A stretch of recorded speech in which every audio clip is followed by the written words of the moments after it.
This lesson is titled The Last Public Ministry.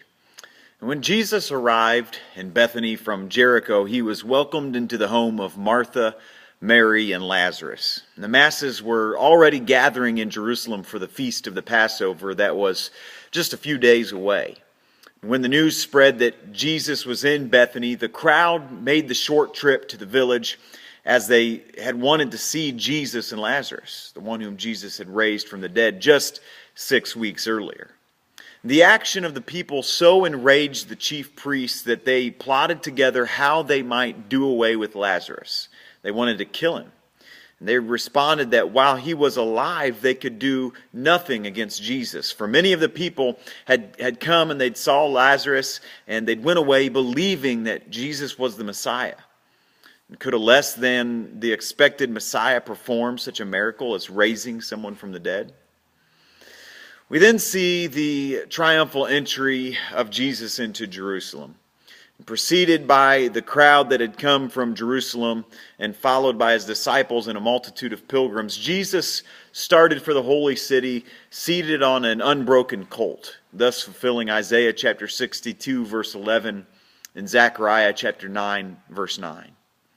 The greater part of the multitude spread their garments in the way, and their joyful shouts of Hosanna to the Son of David, their waving of the palm branches, showed that they felt that their Messiah had come. Let us take a closer look today at the triumphal entry. The entry really began as Jesus, once again, manifesting his omniscience through the minute instruction given to the two disciples, sent them into Bethphage to get the animal on which he would ride into Jerusalem. With his entry into the city on the foal of a donkey, esteemed as a symbol of Jewish royalty and peace, Jesus offered himself to the Jews as their promised messianic king. He was not the one that they expected, but he was the king foretold by the prophets. His reign would not be one of might or a display of grandeur or a rule by force. Instead, he entered the city as the Prince of Peace. And as the entourage neared the eastern gate, Jesus beheld Jerusalem and broke into loud wailing and sobbing over the city. He said, "If thou hadst known, even thou, at least in this thy day, the things which belong unto thy peace, but now they are hid from thine eyes." The Prince of Peace could have brought peace and salvation through their acceptance, but through their rejection they were blinded and they could not see their own goal. His statements of this city's desolation were fulfilled 40 years later under Titus, the Roman general. Jesus offered himself as the Prince of Peace, just as Zechariah had said the Messiah would come. But neither the populace nor the disciples seemed to have understood the significance of the symbolic demonstration. Instead of embracing his theocratic ideal of a spiritual kingdom of truth, they insisted on an earthly reign that could break the yoke of Roman bondage and set them free. The idea of a material kingdom secretly nurtured in the hearts of an ambitious, arrogant, and worldly priesthood would soon bring the inevitable collision with the Roman Empire. Once again, the procession moved forward. Jesus rode into Jerusalem and came to the temple.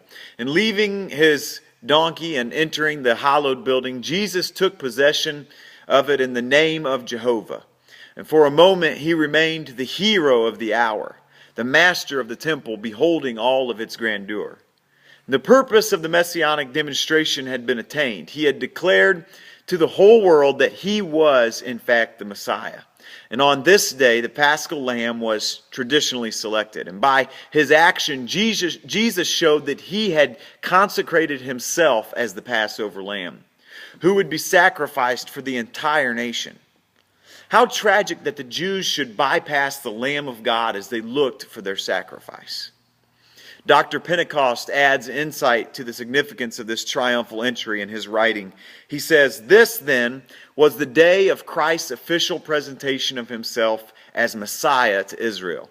Christ was identified as Messiah at his temptation. His glory as Messiah was revealed at his transfiguration. But it was at this triumphal entry that Christ made an official presentation of himself as Messiah to the nation." and the Pharisees were in despair. The resounding shouts of the people showed that all their efforts had failed, and in desperation, they appealed directly to Jesus to rebuke his disciples.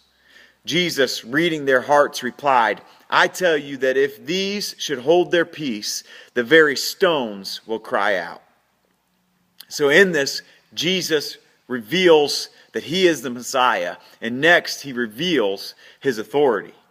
At the close of the day, Jesus and his band passed quietly out of the city to the well-beloved home in Bethany, and on the morrow, he started out again for Jerusalem. And during two incidents that transpired early on this day, Jesus revealed his authority. In one, he cursed the fig tree, and in the other, he cleansed the temple. Becoming hungry on his way to Jerusalem, Jesus saw a fig tree on the roadside. It stood out conspicuously because of its abundant foliage. The leaves gave reasonable hope of finding fruit. And so Jesus examined the tree, but all that he found on the tree was leaves. And although it drew nutrients from the ground, it was barren, a perfect example of empty profession. In this tree, so advantageously situated, so abundant in promise, yet fruitless, Jesus saw an emblem of Israel, and he cursed it. Jesus came again into the temple, and he did not come to reform the worship, but to declare the beginning of messianic judgment. The corrupted temple, its hypothetical scoffing priests, and its vain and empty ceremonies were doomed to pass away. And this second cleansing, approximately 3 years after the first, was to be the final judicial sentence of the messianic king. As to be expected, the temple authorities were enraged, and they sought how they might destroy Jesus. The miracles and the message of Jesus, his life and his demeanor, had an enormous impact on Palestine. The extent of this influence is revealed through the Greeks who, addressing Philip, said, "Sir, we would see Jesus." You see, these men were not Hellenistic Jews, but real Greeks, symbolic of bringing the Gentile world into contact with Jesus. The Magi also had symbolized this aspect shortly after Jesus' birth. Jesus recognized in these men the forerunner of a vast throng of the Gentile world that would come to him from all nations, tribes, and kindreds of the earth. "The hour has come that the Son of Man should be glorified," Jesus said. "Verily, verily, I say unto you, except a corn of wheat fall into the ground and die, it abideth alone. But if it die, it bringeth forth much fruit.